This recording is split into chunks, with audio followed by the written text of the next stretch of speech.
5 राज्यों के विधानसभा चुनाव में AIMM ऑल इंडिया मजलिस इत्तेहादुल मुस्लिमीन भी जमकर कर लड़ रही है।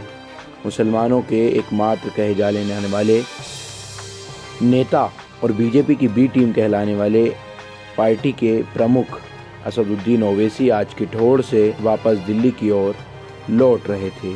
छिजारसी टोल प्लाजा के पास असदुद्दीन ओवैसी की गाड़ी पर गोलियां बरसाई गईं, ऐसा आरोप है। और ये तस्वीर जो आप देख रहे हैं कि तकरीबन 3 या 4 राउंड फायर असदुद्दीन ओवैसी की डिस्कवरी गाड़ी पर किए गए छिजारसी टोल प्लाजा के पास। उसके बाद ऑल इंडिया इत्तेहादुल मुस्लिमीन के कार्यकर्ता सभी जगहों पर रोड पर आ गए और वीडियो जमकर वायरल होने लगे। एक गोली टायर में भी लगी और 2 गोली गाड़ी में भी लगी हुई नज़र आ रही हैं। अब उत्तर प्रदेश की सियासत पहले ही सर्दी और गर्मी पर योगी आदित्यनाथ और गठबंधन में पूरी तरह से तकरार है, तो वहीं असदुद्दीन ओवैसी भी कहीं इस लड़ाई में पीछे नज़र नहीं आ रहे। 100 से ज़्यादा सीटों पर असदुद्दीन ओवैसी चुनाव लड़ रहे हैं। सुनिए क्या कुछ कह रहे हैं। मीरठ में और किठौर में पदयात्रा थी, पैदल दौरा था। हम मीरठ में हमारी पदयात्रा ख़त्म किए और 2:30 बजे करीब ख़त्म किए। फिर किठौर गए। किठौर में हमने करीब 1 घंटा हमारा पैदल दौरा हुआ और फिर वहाँ से हम हमारे जो पार्टी के ज़िम्मेदार हैं उनके घर में जाकर थोड़ा लंच वंच किए और फिर उसके बाद हम वहाँ से नमाज पढ़ के निकले। तो ये पिलखुवा जो है छिजारसी टोल गेट के पास अचानक एक ज़ोरदार आवाज़ आई।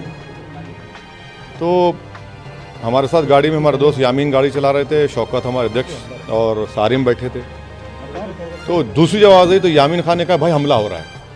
तो हमारे सामने हमारे हाजी साहब की टाटा सफारी थी, पीछे 2 फॉर्च्यूनर थे।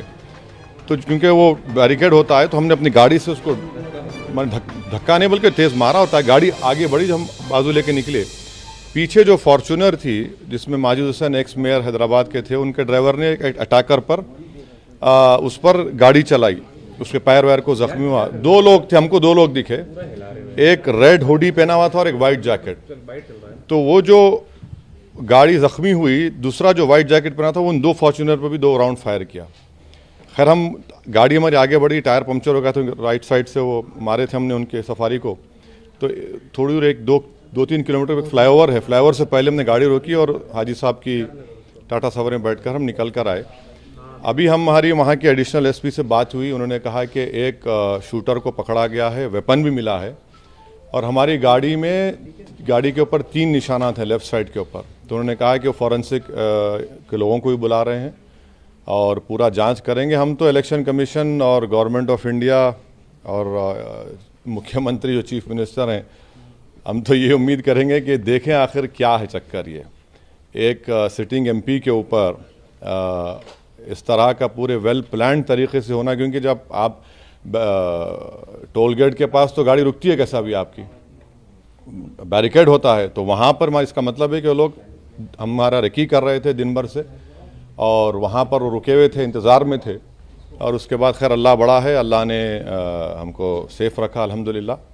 मगर हम यही उम्मीद करते हैं कि इसकी इंडिपेंडेंट जांच होगी। पहली मरतबा नहीं हुआ है, हमको कई मरतबा धमकियाँ मिली हैं और पार्लियामेंट में भी इम्तियाज़ जलील ने पिछले पार्लियामेंट सेशन में इस मसले को उठाया भी था। आज भी इम्तियाज़ जलील को जब मालूम हुआ, हमारे MP को स्पीकर साहब से मिले, स्पीकर साहब ने भी कुछ किसी से बात की और हमारे घर पर कई मरतबा हमला हुआ। हम उम्मीद करते हैं कि इलेक्शन कमीशन इसका नोटिस ले, क्योंकि इलेक्शंस के दौरान में, इलेक्शन कैंपेन के दौरान में इस तरह किसी एक पार्टी के प्रेसिडेंट के ऊपर, जिसके करीब 100 के करीब कैंडिडेट इलेक्शन लड़ रहे हैं, और एक सिटिंग MP की गाड़ी के ऊपर इस तरह का हमला होना, ये ना सिर्फ कंडेमनेबल है बल्कि तो सबको सोचना पड़ेगा कि आखिर ये कौन लोग हैं जो इतनी हिम्मत करके गोली भी चला रहे हैं और ये सब हरकतें कर रहे हैं। सर, इलेक्शन से ठीक पहले ये सब क्या दर्शाता है? हाँ, अब नहीं मालूम मुझे।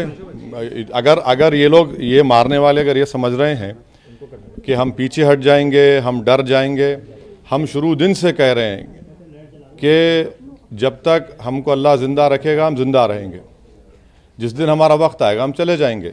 मगर इस तरह के बुज़दिली की हरकतों से, इस तरह से गोली चलाने से हमारे ना हौसले और हिम्मत में कमी आएगी बल्कि इंशाल्लाह और हौसले हिम्मत बढ़ेगी। और हमारा मानना है कि जब अल्लाह बचाना चाहता है, मगर ये कौन ताकतें हैं और कैसे उत्तर प्रदेश में ये इस तरह की हरकत हो रही है, ये तो जनता को भी देखना।